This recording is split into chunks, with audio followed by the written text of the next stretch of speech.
Bueno, arrancamos con integración areal.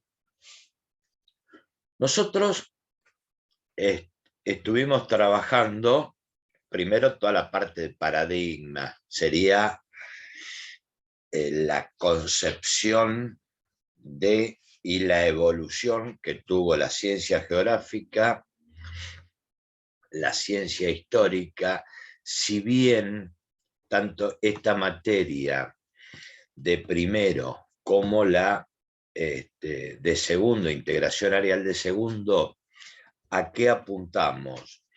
A la construcción del área de las ciencias sociales, el qué y un poco el cómo nos vamos a desempeñar ustedes cuando se reciban en primer año de la escuela secundaria. Ya a partir de segundo año, en vez de trabajar el área con fuerte componente histórico en primer año, el área de las ciencias sociales, ya se abre y empieza el trabajo por disciplinas, que en el caso de la geografía, con un fuerte componente de la geografía crítica, de la geografía social. Ahora, vamos a centrarnos en qué prescribe el diseño curricular de escuela secundaria para primer año. El primer gran bloque que habla de los dos mundos. Ese diseño habla de los dos mundos. ¿A qué dos mundos se puede referir? La realidad Oriente y Occidente, Europa y América. Europa y América, coincido, sí. Europa y América. Y cuando digo Europa, a ver, esa Europa tiene una larga tradición cultural que nos tenemos que remontar.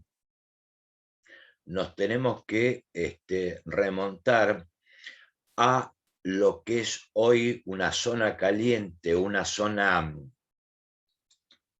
de tensión, que es la zona del Golfo Pérsico.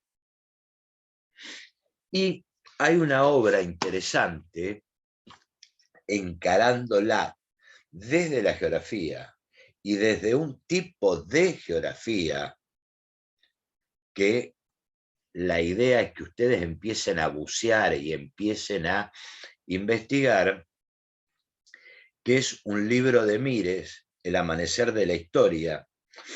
Es un libro editado en 1956 y él, por lo menos refiriéndose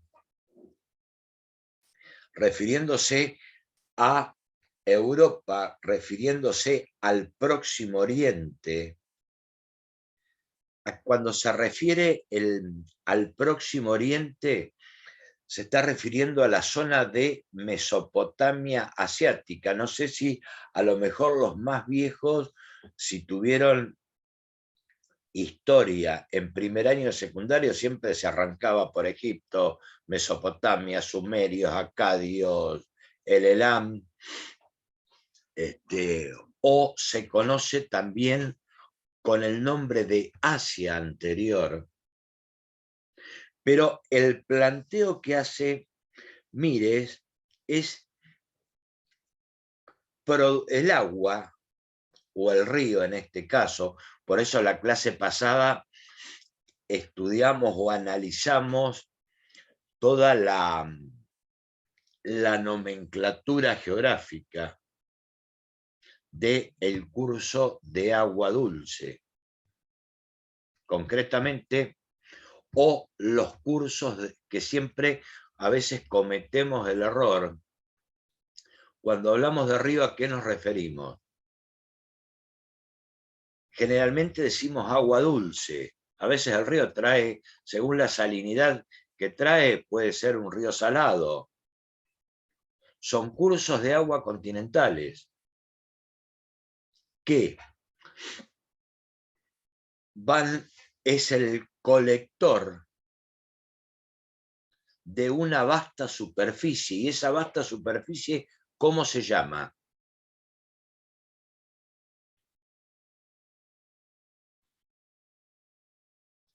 ¿La superficie del río?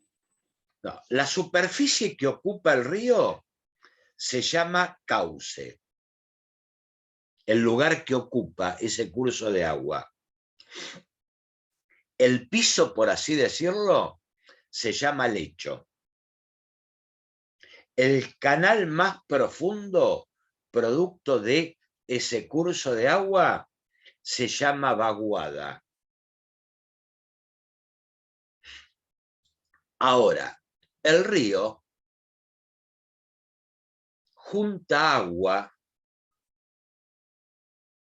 de una determinada superficie de terreno,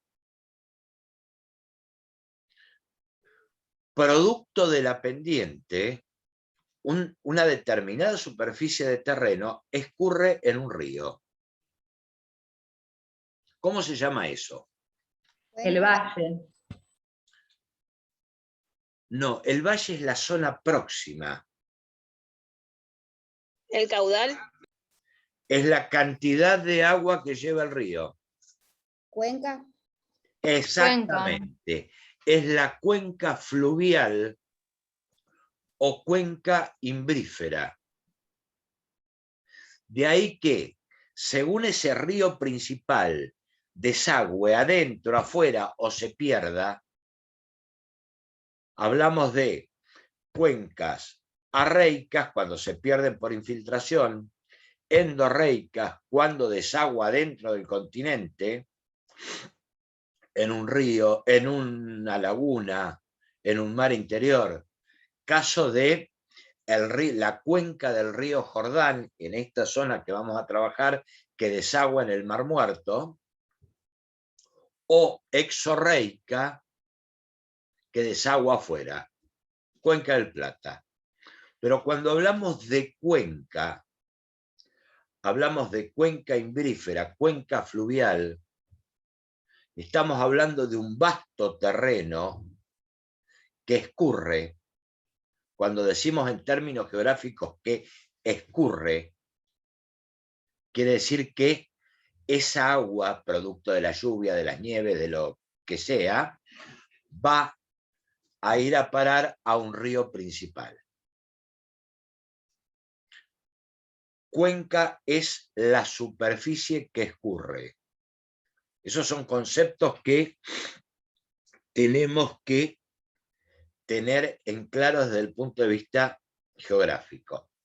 Ahora, vamos a la parte sociedad. ¿Por qué hablamos de revolución neolítica?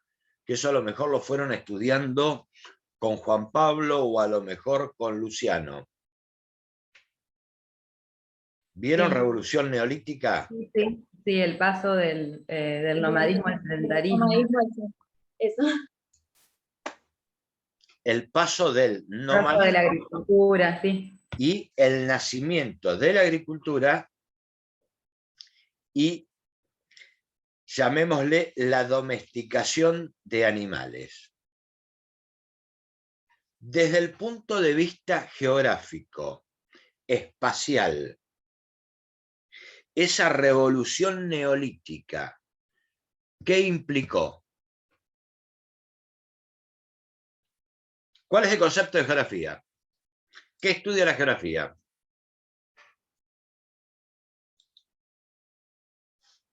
¿El soporte de relaciones? No, ese es el concepto de espacio.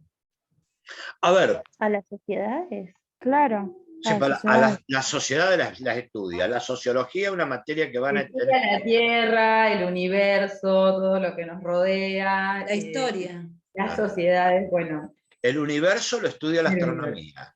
La geografía La Ahí el Tierra van a vínculo de- encontrar. ¿Qué estudia la geografía? ¿Era el paisaje ordenado? Pegaste en el palo. A ver, Las El espacio interrelaciones geográfico. los textos que tenemos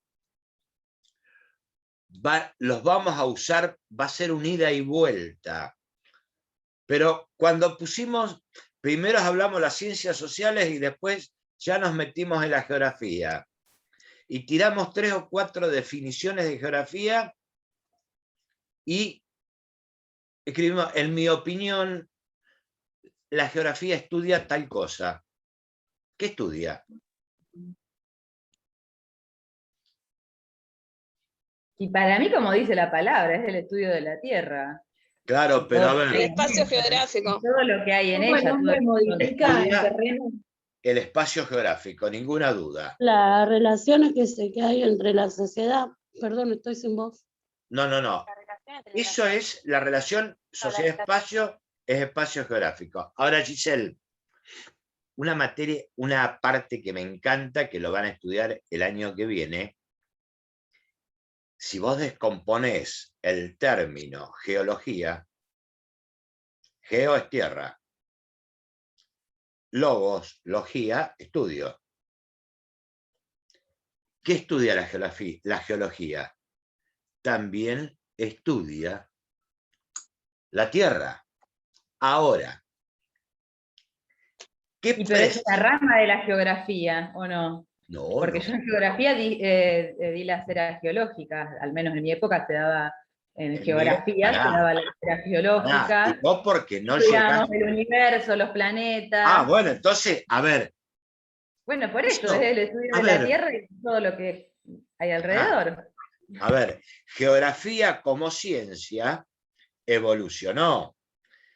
Una geografía positivista a imagen de las ciencias naturales abarcaba todo un combo. Nosotros en primer año empezábamos a estudiar geografía astronómica, hablábamos planetas, universo, sistema solar y todos los chiches. Eso hoy lo estudia las ciencias naturales. Después estudiamos eras geológicas y formas de relieve. ¿Quién estudia las formas de relieve, que se le llama geografía física? Lo estudia la geomorfología, formas de la Tierra. La geología estudia la Tierra, pero desde las ciencias naturales, que habla de dinámica interna, que al hablar de dinámica interna, ¿qué estudia? Estructura interna de la Tierra, terremotos, vulcanismos, plegamientos, movimientos tectónicos, fallas. Geografía cultural y rural estudia, ¿no? ¿Puede ser? Lo Eso sería rural. un enfoque de la geografía. Ahora, estamos hablando de todo esto y de quién nos estamos olvidando para que sea una ciencia social. Del hombre. Nos estamos olvidando precisamente del hombre. Y pero el hombre lo estudia la antropología. No, pero ¿no sería que cómo el hombre, o sea, influye en el medio? O sea, ¿Cómo? cómo lo transforma. Que Porque la estamos geografía ahí. no estudiaría cómo el hombre influye en el medio. El hombre cómo solo lo estudia la antropología. Ahora, La relación. Como sociedad, el hombre en la sociedad, como sociedad. También no sería cómo va interactuando con el medio. ¿y cómo interactúa? ¿Puede ser cómo el hombre interactúa? Y lo estudia la ecología. ¿No sería como lo va transformando? Yo te diría... El hombre determinado por el espacio geográfico. ¿Cómo era el autor que decía? Ahora, pará. vos decís, al hombre lo estudia la antropología y al hombre en sociedad lo estudia Sociología. la sociología. Y fíjense el peso que tuvo el paradigma positivista. Tuvo el paradigma positivista en todo el siglo XIX. Seguro que ustedes en la escuela secundaria algo de sociología a lo mejor estudiaron o la tocaron, pero antes de llamarse sociología, ¿cómo se llamó? ¿Educación cívica era? No, antes No. la sociología es una ciencia nueva. Estudia el comportamiento de la sociedad. ¿Quiénes son los precursores de la sociología que nace producto de la revolución industrial? Y me estoy metiendo en un campo que lo pueden llegar a estudiar el año que viene. Que ayer hicimos los concursos para el profesor de sociología. Nace producto de esa revolución industrial para dar respuesta a ¿quiénes son los precursores? Es el conde de Saint-Simon, y después viene Comte, Durkheim, Weber. Quien le da el nombre de sociología a esta ciencia nueva fue Comte, Augusto Comte. Pero antes de llamarle sociología, le puso otro nombre. La llamó física social. Fíjense el peso que tenían las ciencias naturales y el positivismo. Pero bueno, dicho esto, vamos a centrarnos. ¿Qué estudia la geografía? Tenemos, por un lado, espacio, soporte de relaciones. ¿Qué es lo que vemos de ese soporte de relaciones? ¿El paisaje? Vemos el paisaje. Ese soporte de relaciones entre hombre y medio. ¿El hombre qué hace en ese espacio? Lo ordena. Exactamente, lo ordena. Por lo tanto, ¿qué estudia la geografía?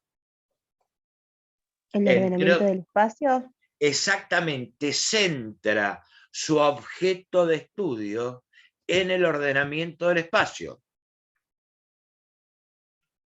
Bueno, vamos a arrancar. Ahora, hablamos de revolución neolítica. Esa revolución neolítica implica el paso de un nomadismo a un sedentarismo. ¿Hasta ahí estamos todos de acuerdo? Sí. Según Mires, y todos los autores coinciden, que el agua, como elemento vital de la naturaleza, es el que ordena el espacio. Desde el punto de vista geográfico, la revolución neolítica, ¿qué implicó? Nosotros tenemos que hablar de la revolución neolítica como profesores de geografía. Y que empezaran a organizarse aldeas, ciudades. Bueno, ¿y eso cómo se llama? Ordenamiento del espacio. Exactamente. La revolución neolítica implica el comienzo del ordenamiento del espacio. A ver, ¿dónde se da el ordenamiento del espacio? con distintas épocas cronológicas se da en Europa y Próximo Oriente, en lo que algunos autores llaman, porque forma una media luna, y si tienen el texto, váyanse a página 4, es lo que se conoce con el nombre de media luna de las tierras fértiles. Ahí donde se producen los primeros asentamientos y donde el hombre, cuando digo hombre estoy hablando de hombre en sociedad, empieza a ordenar el espacio. Y es el agua el elemento común determinante, y ahí caemos en una geografía determinista, porque ese curso de agua va a tener comportamiento de ¿qué?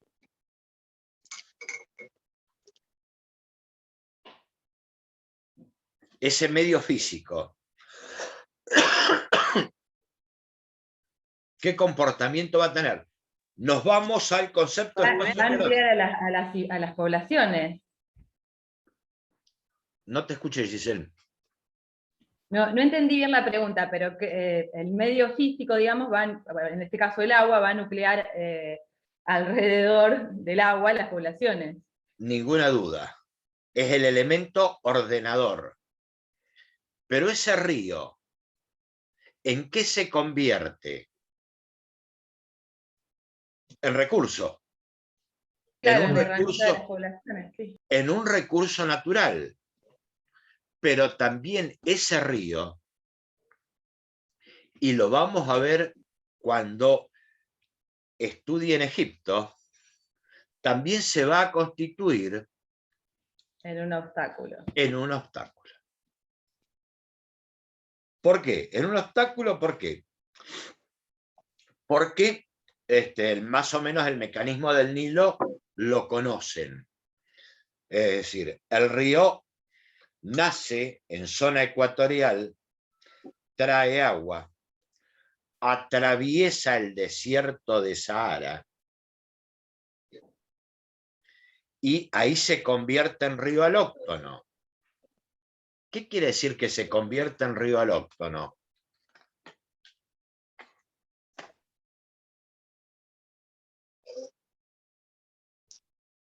Mientras tanto, por favor, vayan escribiendo en el chat, los que no lo hicieron, todos los nombrecitos.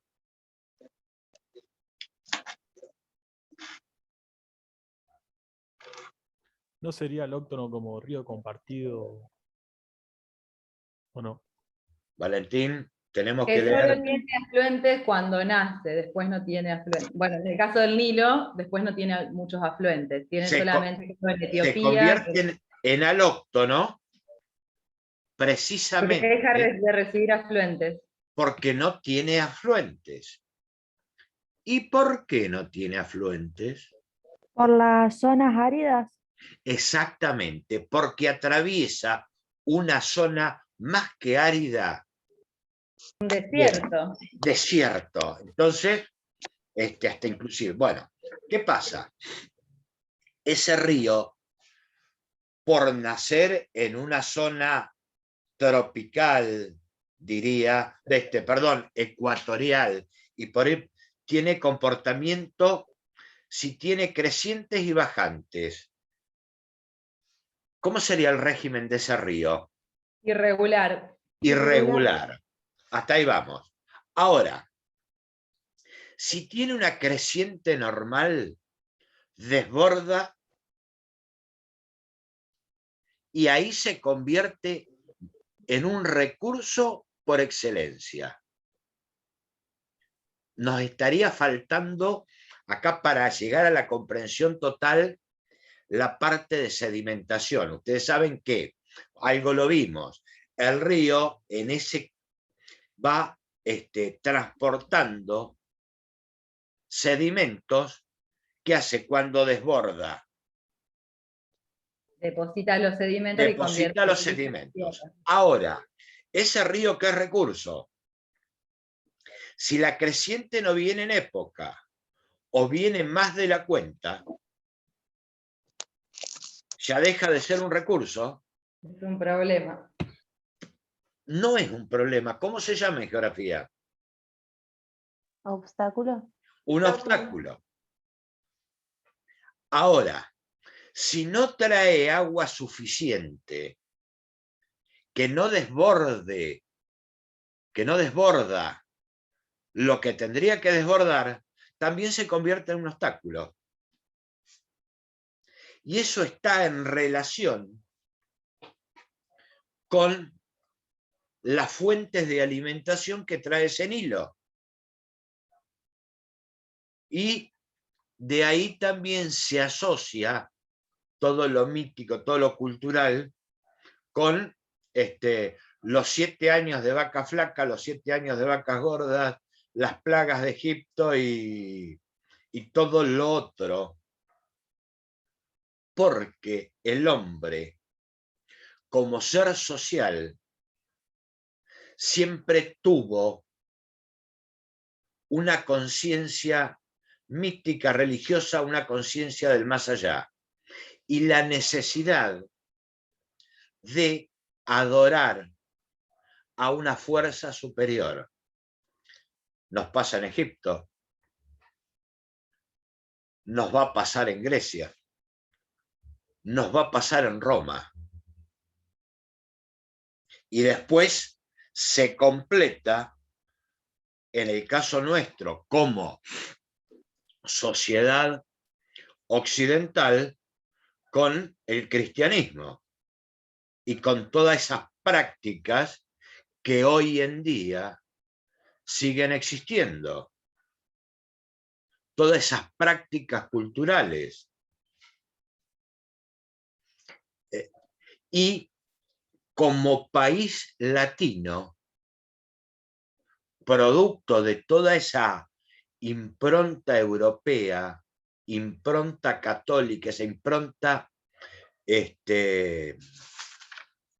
costumbrista, somos necrofílicos por excelencia. Y cuando digo necrofílicos, eso de dónde se toma es el culto a la muerte, lo monumental y la diferenciación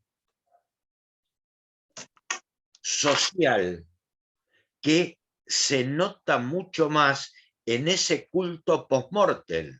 Ejemplo, ¿alguien conoce el cementerio de la Recoleta?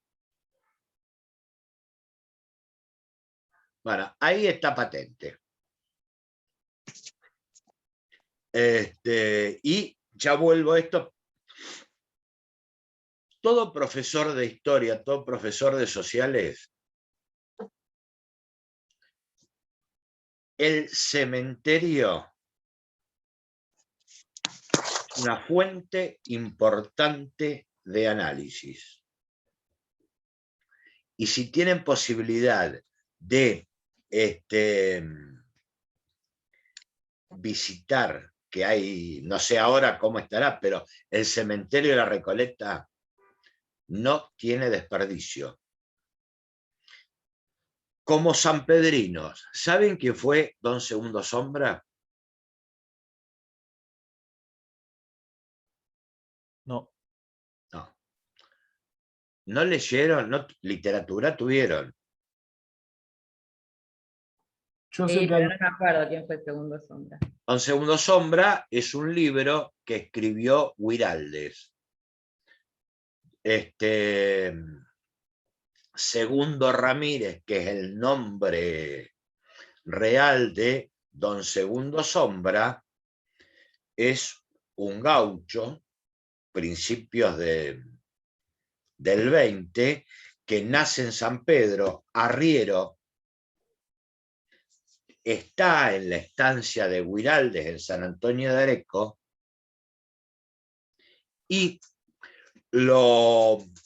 cuento esto para mostrar el costumbrismo, por un lado monumental, y por el otro lado marcar las diferencias sociales. Si vamos al cementerio de San Antonio de Areco, está la tumba de Huiraldes, que es un tipo monumental, y al lado, llano en la tierra, la sepultura de Segundo Sombra, que es el que de última le dio toda la guita, porque es un libro de la literatura que, de amplia divulgación, donde Segundo Sombra, nunca escucharon tan bien el dicho que dice San Pedrino, si no es mulato es chino. Esa es una frase del Segundo Sombra. Vuelvo de nuevo a la medialuna de las tierras fértiles.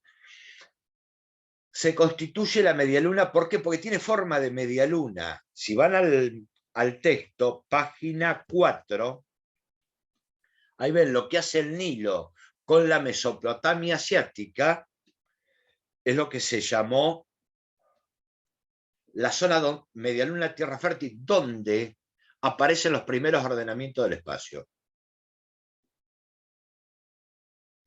Es asociable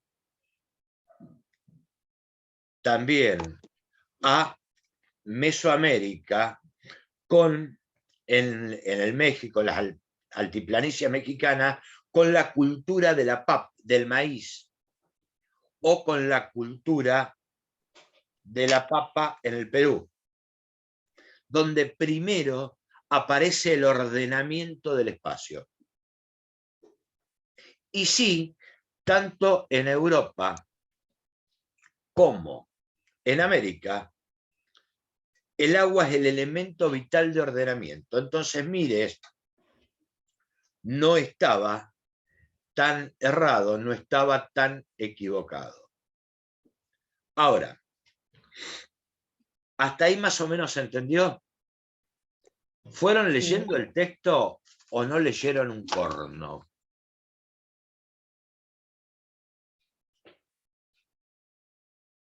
Yo lo leí, sí. A ver, lo vas a leer y lo vas a volver a releer, y el año que viene, por eso todos, no sé si ustedes lo imprimen o por una cuestión de costos lo guardan. Yo lo imprimo porque no puedo leer de la computadora. Vos sabés que yo tampoco. Pero bueno, generalmente uno de estudiante, para no juntar papeles, una vez que sacó la materia. Los que más después. Bueno, mi recomendación. Lo usás para hacer el asado. Bueno, pero mi para festejar que sacaste las materias. Sí, pero les voy a dar una recomendación. Y a otros nos lo roban, como a nosotros. Bueno, yo les voy a hacer una recomendación. Todos los textos de Areales que trabajamos este año lo van a volver, va a ser insumo para integración areal de segundo. Y esto de primero, más lo que se agregue de segundo, van a tener todo armado. Van a tener todo armado para dar sociales en primer año de escuela secundaria. A ver, van a tener todo armado. Obvio que no van a dar estos textos, pero como uno pretende desde mi postura que no sea un docente que copie y pegue, no sea un docente, y esto me van a escuchar infinidad de veces, no sea un docente que copie y pegue, no sea un docente que compre enlatado. Me interesa un docente en la concepción de Spiegel, un docente componedor. Acá tienen todo el material. Una cosa es lo que yo digo y otra cosa es lo que van a hacer ustedes cuando se reciban. Espero que, sobre todo los más jóvenes, están sufriendo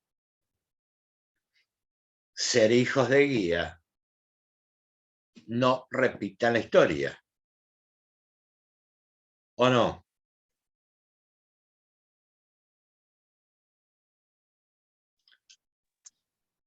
No repitan el modelo porque a la distancia sus alumnos a lo mejor los van a putear hasta en arameo. ¿Saben lo que es el arameo? Sergio, Sí. pero a veces vos podés dar la clase para no hacer a tu alumno de guía, pero un año y los otros años lo hace un profesor que da tipo guías, ¿qué hace? Y ¿sabés qué haces? Marcás la diferencia. Marcás la diferencia. Es que siempre hay uno que marca la diferencia. Capaz que todos los otros años tuviste uno que te daba guías, pero hay uno que Que a es lo mejor distinto. no. Bueno, pero si somos no? más. A Los ver, alumnos se dan cuenta. sí, dale, Enzo. Que los alumnos se dan cuenta. Por más que sean chicos, se da cuenta. Este profesor es más tranqui, este no es tan tranqui. O este explica bien, este no explica bien. Pero es lo lógico. Eso es un poco lo que estábamos hablando. El chico percibe y vos, docente, no percibís. ¿Por qué? Porque vos llegás, es lo que estábamos hablando ayer, caes en un salón y tenés 20 o 30 chicos que están fijándote en vos, si tienen ganas. Vos no podés fijar en todos. Es una relación asimétrica permanentemente. Pero bueno, entonces, nosotros lo que vamos a plantear es, y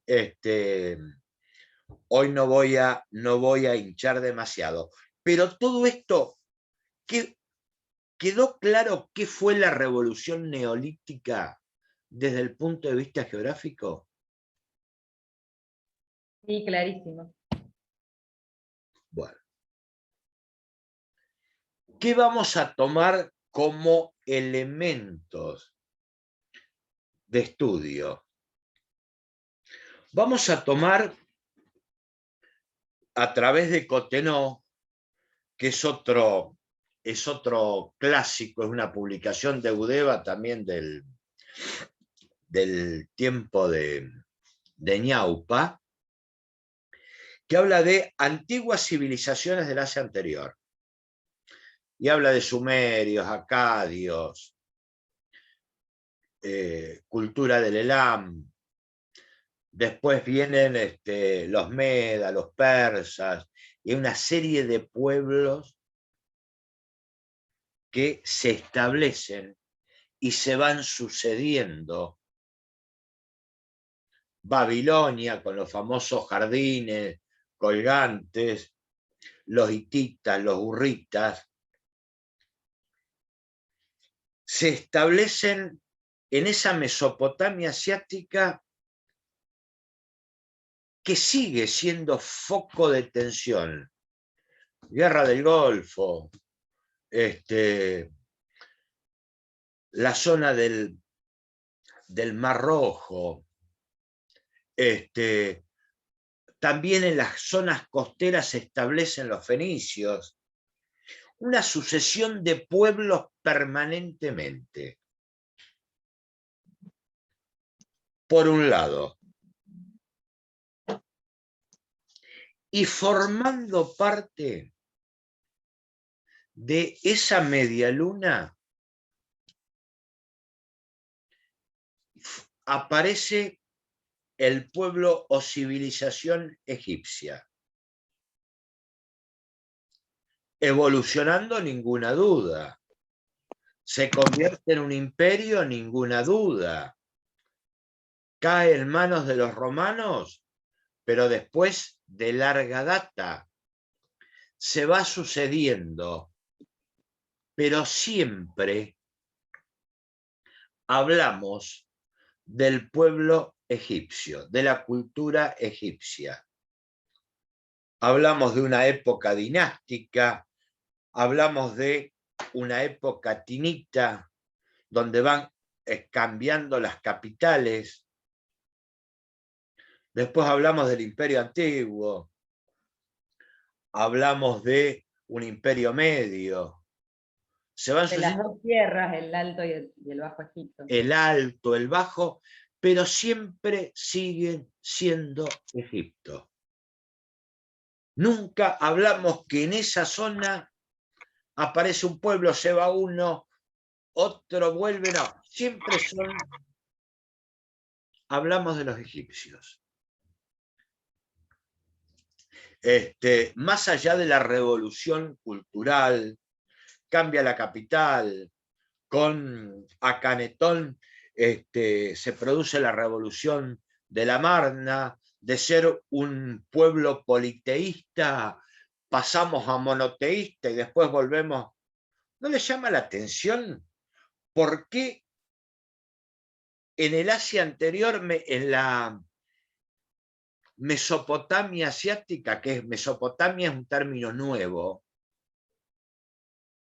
que significa zona de Entre Ríos, los griegos le llaman Mesopotamia, meso viene de medio,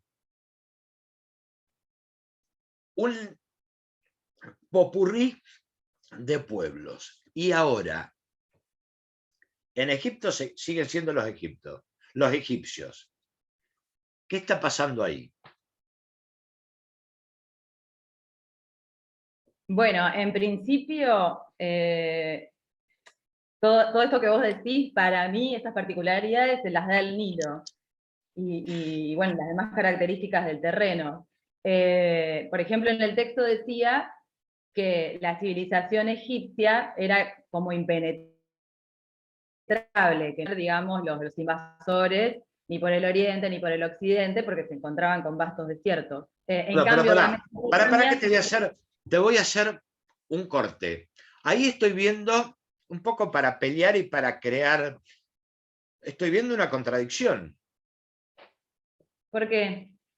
Porque vos decís se lo da el Nilo. El Nilo y el terreno, dije. Y a ver, o chicha o limonada.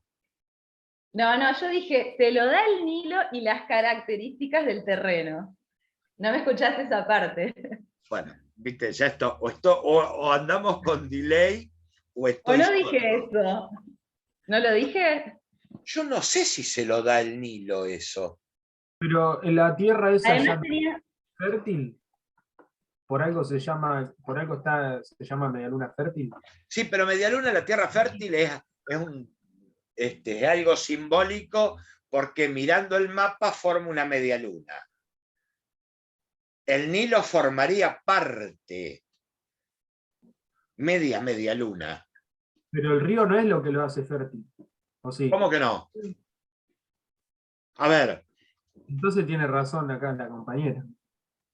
Pero no, estamos hablando solo estamos mirando desde una cuestión de política territorial. Hasta yo diría de una cuestión geopolítica.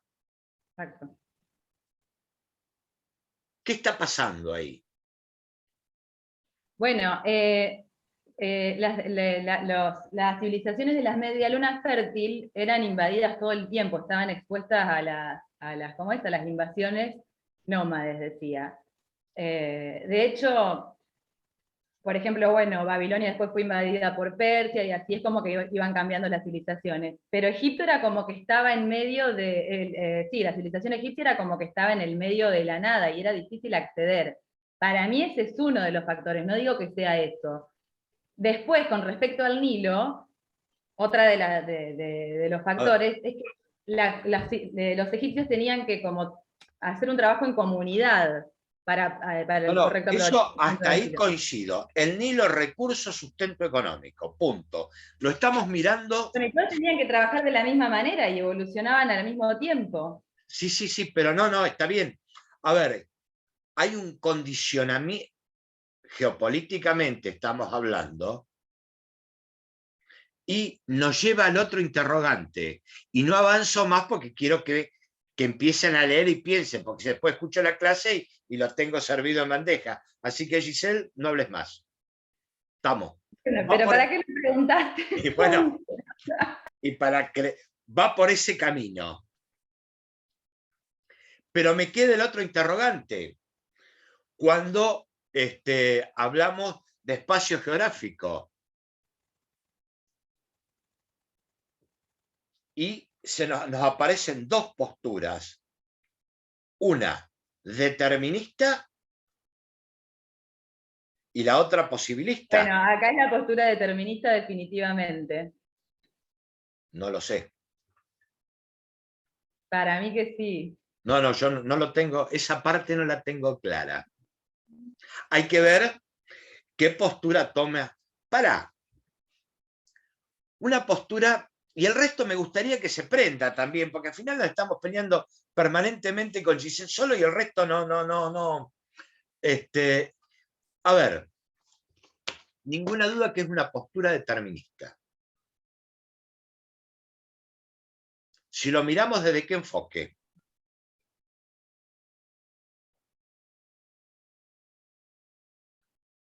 Y no me acuerdo quién era que proponía la postura No. determinista.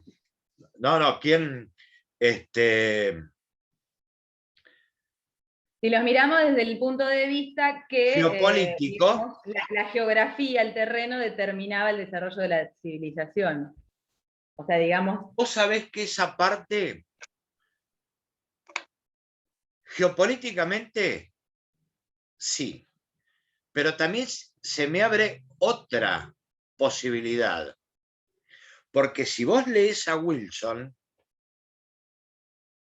te dice que el egipcio trabajaba de sol a sol, que el egipcio permanentemente estaba canalizando, estaba extendiendo las aguas sobre el desierto. Y eso de determinismo no tiene nada. No, bueno, pero, no, ya sé, pero ¿dónde está la base? Obviamente, ya sabemos eso que después el hombre puede dominar el espacio, pero, a ver, la base para mí está en el determinismo. Yo tengo el poder acá, que es el mouse de silencio. Alguien que me defienda. No, alguien que empiece a armar un poco también a pensarlo, porque si no nos hablamos nosotros dos y me interesa el resto. Y es de espacio geográfico de determinista. No te escuché, Selena, a ver. Si es de espacio geográfico es determinista, porque van ahí las primeras civilizaciones por el tema del agua. Para sobrevivir. Ninguna duda. Ahora, sí, Enzo. Pero el espacio también no posibilita. ¿Desde qué forma? Es un poco la discusión que estábamos teniendo con Giselle. Sí, porque también el espacio, el río y los recursos posibilitan a la civilización. No, a ver, vamos a dejar claro, y ya con esto le damos el cierre a la clase. A ver, hay una línea de pensamiento que ya entraríamos en la filosofía de la geografía, que tiene que ver en serio con la geografía de Vidal de la Blache, esa línea de pensamiento, que también en la geografía aparece la política. Esa puja Francia-Alemania.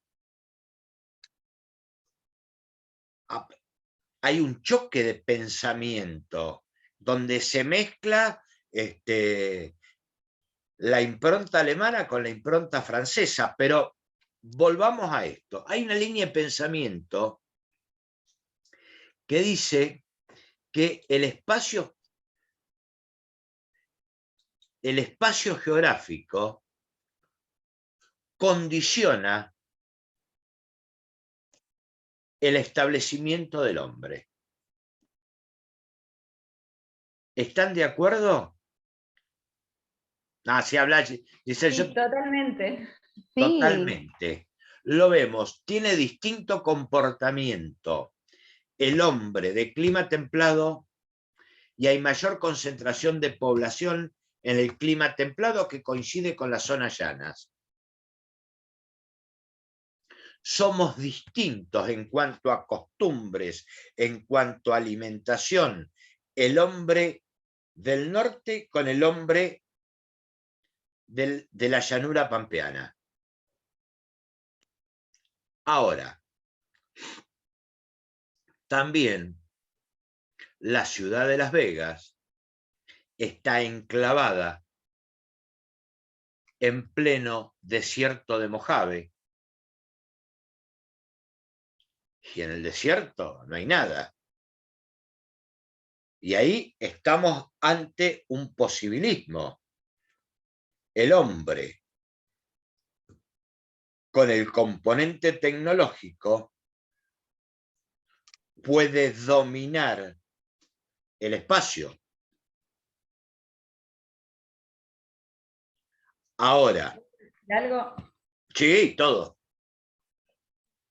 que es cierto, pero para que existiera ese posibilismo, primero estuvo el determinismo. Algún recurso tuvo el hombre para poder construir la ciudad de Las Vegas, ¿no? Ninguna duda. Pero también tuvo el recurso tecnológico. Y caemos en otro concepto. ¿Qué es la tecnología? Una herramienta. De eso ninguna duda. Hablamos del componente tecnológico permanentemente. ¿Pero algo qué es? que transmite información. ¿No es una herramienta que facilita algo? ¿Tiene algún tipo de... como para que Me parece sea que a lo mejor y por ahí mejor más económico? asociamos tecnología con... Desarrollo de nuevas herramientas sería. Exacto, ahí me gusta más. Desarrollo de herramientas, sí. Pero ¿qué significa si descomponemos el término tecnología? Logía, estudio. Exacto. Unos dicen que la tecnología... Técnicas sería, por ahí. No, la técnica es diferente a la tecnología. La técnica responde a un sistema fordista. Lo haces mecánicamente. La técnica es el hacer. Cuando incorporo el pensar, aparece el componente tecnológico. No sé si estarán de acuerdo. Técnica es el hacer.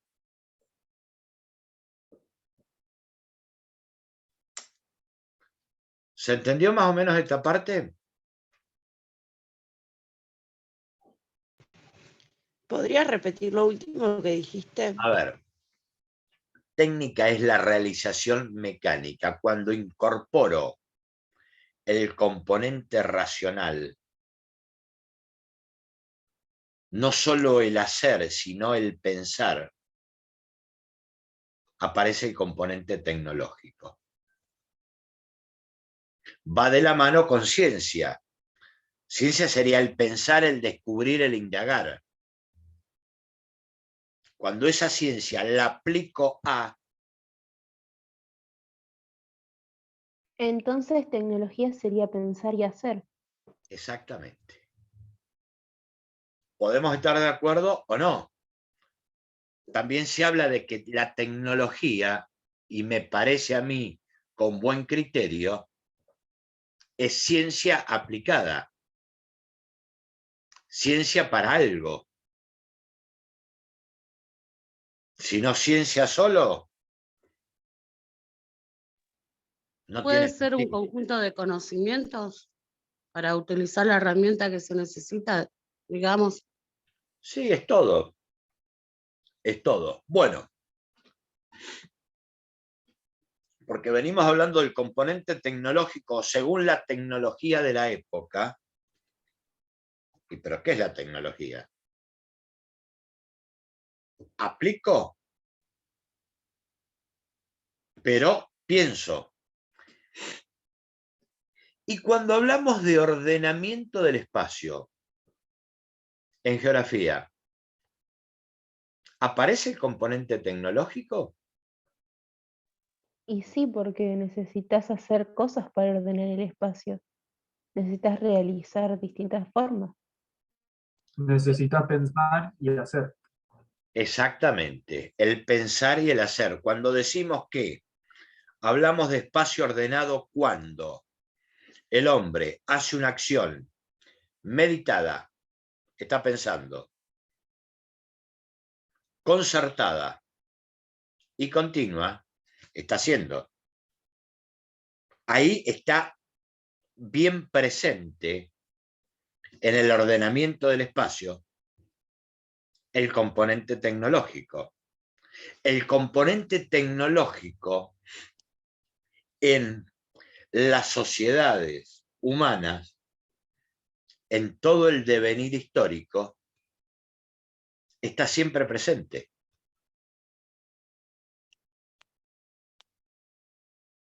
¿Están más o menos de acuerdo? En esto podemos coincidir o no. El tema es, vamos a fundamentarlo. Bueno, ya no vamos a hablar más de la medialuna y de la cultura egipcia. Hasta la próxima clase vamos a empezar a arrancar, o vamos a arrancar con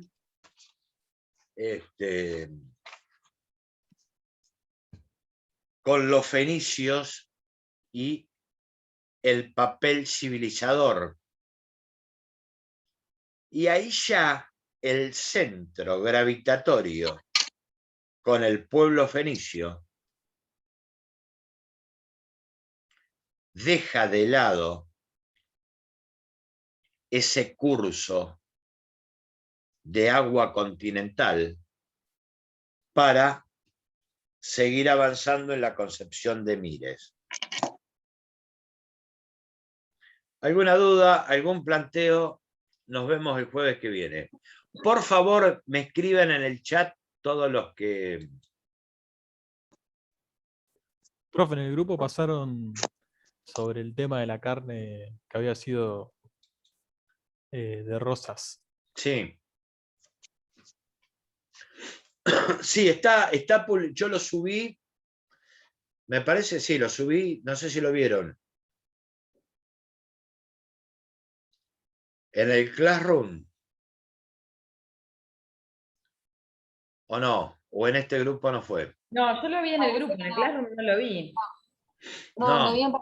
No, lo subí en el grupo de segundo. Después les paso, si le interesa la época de Rosas, ahora se me está chispoteando, no me acuerdo dónde lo subí, pero si no le paso el enlace del Drive. ¿Algún planteo, algo? Escriban todos el nombre, así que a mí me sirve. Profe, ¿podría explicar el trabajo práctico que mandaste último? Porque no entiendo para qué lado agarrar. A ver, ¿qué dice el trabajo práctico? No lo tengo a mano. Bueno, léelo. Dice idea principal de cada uno de los textos. Exactamente. Yo lo que no entiendo es a qué te referí con la analogía y diferencia, si es que existe. ¿En qué coincide y en qué difiere? ¿Qué cosas o qué comportamientos se dan de forma igualitaria y qué cosas son diferentes? La que es especialista en este tema, por lo que vimos en esta clase, ¿digo quién es o no? Si se puede, si no. Bueno,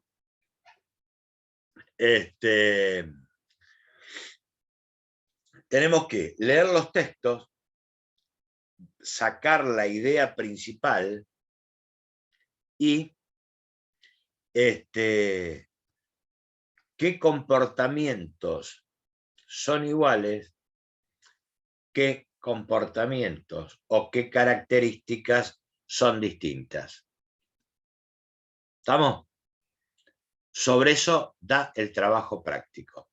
Ahora, si no lo leo y la saco del paquete a Natalie, porque lo había leído, bueno, no, a veces falta comprender, pero si lo que no leo no puedo comprender. No entiendo el trabajo práctico, pero ¿qué dice? No lo leí. O no lo entiendo. Chicos, ya estamos. Saco a Natalie porque dice, no entiendo puntualmente esto. Eso es válido. Tenemos que leer. Sociales es una materia hermosa, pero requiere lectura y lectura comprensiva. Y caemos en la guía. Él no es desde acá hasta acá, porque acá para lo mejor, para escribir 3 renglones, y tenés que pegar una leída de todo. O buscar un poco lo que le decía la clase pasada, mirarlo desde la geografía. Ustedes son profesores de geografía. Entonces, ¿con qué óptica leo? Y concretamente con el comportamiento del espacio, por lo menos en esta parte. ¿Qué comportamiento tuvo? Comportamiento espacial tuvo la Mesopotamia asiática. ¿Qué comportamiento espacial tuvo el Valle del Nilo? Y si van a la página el número 22 del texto, hay un fragmento de una publicación de National Geographic que habla de la primera central de frontera. Eso está frontera desde el punto de vista geográfico. ¿A qué nos estamos refiriendo? A los límites. A los límites. Y los límites... La demarcación de los territorios. Y la demarcación de los territorios es una cuestión ¿qué? Y Geográfica. No geográfica. Nacionalista. Pero de muchas veces delimita. Y si no es nacionalista, ¿cómo? A ver, se mezcla territorio... política? Sí, alguien dijo, a ver, ¿quién dijo? Histórica, dije yo. No, pero alguien más dijo. Yo dije política. Bueno, Política, sí. política. Política de dominio de poder. Y si eso lo aplicamos al territorio, ¿qué sería? ¿Una cuestión qué? Sociopolítica. Geopolítica. ¿Verdad? Es una cuestión geopolítica. que van a ver cómo esa cuestión geopolítica chiquita que aparece concretamente en el Nilo, y acá estoy dando pistas para el trabajo. También, Sí, dale. no digo nada. No, dale, decí. No, termina de hablar, No, dale. porque siento que te interrumpo. No, que también lo que se observa, en este momento no se me viene, por ejemplo, a la memoria en la Mesopotamia, grandes así arquitecturas. Y en Egipto, que han perdurado a través de los tiempos y de los milenios, sí, a lo largo de todo el Nilo. Sí. Eso también para mí tiene que ver. Los templos, las pirámides. Exactamente. El templo de Abu Simbel, donde están todos los reyes. Sí. Después fueron reconocidos por las generaciones, las civilizaciones, digamos, las generaciones posteriores en esa civilización. Sí. Por eso se arraigó más. O sea que por ahí otras culturas nos pudieron destruir por la disposición del terreno, y geopolítica y todo lo demás. Giselle, ¿y En por qué muchas de eso? otras naciones, estos complejos arquitectónicos fueron en las guerras destruidos. Ninguna duda. Pero ahí me estás haciendo un planteo determinista por excelencia. ¿Qué tiene Egipto que no tuvo el otro? Tiene esto, la estrategia de su territorio y además... El recurso para.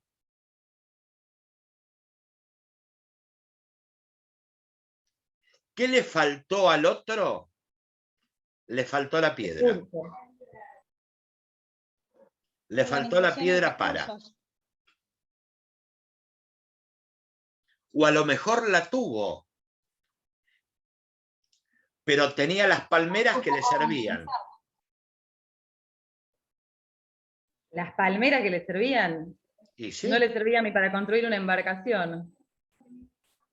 Pero Para a ver, construcción no le servían, le servía para otra cosa, sí. le para servían de alimentar. techo.